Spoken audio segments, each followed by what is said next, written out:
ત્રણ વિષય હિન્દી કાવ્ય આપ્યું છે 21મું હિન્દી ભાષા એટલે હિન્દી ભાષા આપણે હિન્દી બોલીએ છીએ તેના વિશે કાવ્ય આપ્યું છે।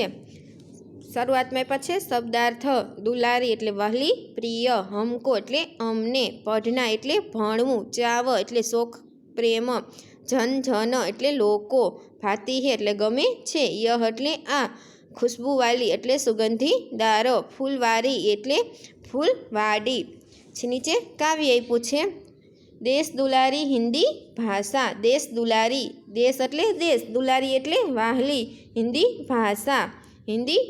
ભાષા દેશને વહાલી હિન્દી ભાષા હમકો પ્યારી હિન્દી ભાષા હમકો એટલે અમને પ્યારી એટલે ગમે છે હિન્દી ભાષા એટલે અમને બધાને ખૂબ ગમે છે હિન્દી ભાષા।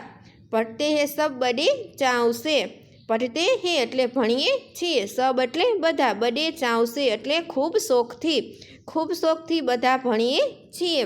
અપનાતે હે પ્રેમ ભાવશે અપનાતે હે એટલે અમે બધા હિન્દીને અપનાવીએ છીએ એટલે અમને બધાને હિન્દી ગમે છે એટલે અમે હિન્દી ભાષા છીએ પ્રેમ ભાવથી અપનાવીએ છીએ શીખીએ છીએ।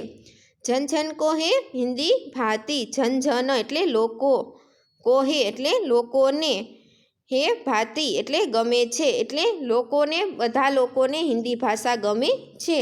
યહ ભારત કો એક બનાતી યહ એટલે આ ભારત એટલે ભારત દેશનું નામ એટલે ભારત કો એક બનાતી આ ભારતને એક બનાવે છે એટલે હિન્દી ભાષા છે એ ભારતને એક બનાવે છે। સબ ફૂલો કી ખુશ્બુ વાલી સબ એટલે બધા ફૂલો એટલે ફૂલો કી ખુશ્બુ વાલી એટલે બધા ફૂલોથી સુગંધીદાર વાળી હોય એવી સુગંધીદાર હિન્દી ભાષા છે। ફૂલવારી હે હિન્દી ભાષા ફૂલની વાડી ફૂલવાડી છે હિન્દી ભાષા એટલે શું કહે છે કે બધા ફૂલોથી જેમ ફૂલની વાડી હોય એ સુગંધીદાર હોય એવી રીતના છે દેશને સુગંધીદાર હિન્દી ભાષા બનાવે છે।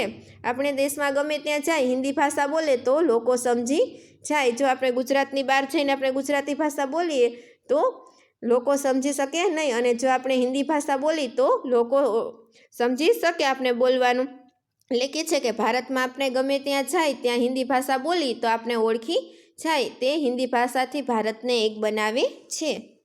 નીચે પૂછે સ્વાધ્યાય એમાં છે પ્રશ્ન પહેલો નીચે દિए हुए हिंदी शब्दों के लिए गुजराती शब्द लिखे નીચે આપેલા હિન્દી શબ્દો માટે ગુજરાતી શબ્દ લખો હિન્દી શબ્દ આપ્યા છે તેના ગુજરાતી શબ્દ લખવાના છે। પેલું છે દુલારી એટલે વહાલી પ્રિય ચાવ એટલે શોખ પ્રેમ હમકો એટલે અમને ફૂલવારી એટલે ફૂલવાડી પઢના એટલે ભણવું યહ એટલે આ। પછી છે પ્રશ્ન નંબર 2 નીચે પૂછે હુए પ્રશ્નો કે ઉત્તર लिखो નીચે પૂછાયેલા પ્રશ્નોના ઉત્તર લખો નીચે પ્રશ્ન આપ્યા છે તેના જવાબ લખવાના છે। પહેલો પ્રશ્ન છે हिंदी देश की कैसी भाषा है हिंदी દેશની કેવી ભાષા છે તો જવાબ છે हिंदी देश की दुलारी भाषा है। બીજો છે लोग हिंदी को कैसे पढ़ते हैं લોકો હિન્દીને કેવી રીતના ભણે છે ने समझे छे तो जवाब से लोग हिंदी को बड़े चाव से पढ़ते हैं।